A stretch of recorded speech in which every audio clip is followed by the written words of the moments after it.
ಬಳಪ ಹಿಡಿದ ಭಗವಂತ ಇರುತ್ತಾನೆ ನಮ ಸುತ್ತ ಅವತಾರ ನಾನಾ ರೂಪವೋ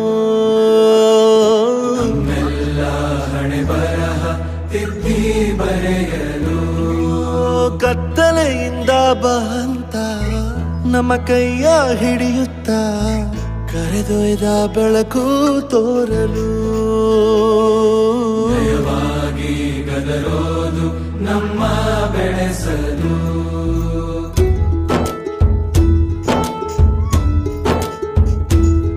ಭಾಷೆ ಅಮೃತ ಕುಡಿಸೋ ತಾಯಾಗಿ ಭಾಷೆ ಅಮೃತ ಕುಡಿಸೋ ತಾಯಾಗಿ ಭವಿಷ್ಯ ಬರೆವಂತ ತಂದೇನೋ ಆಗಿ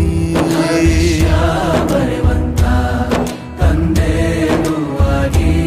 ಚಂದದ ಜೀವನನ ನೀಡಿರೋ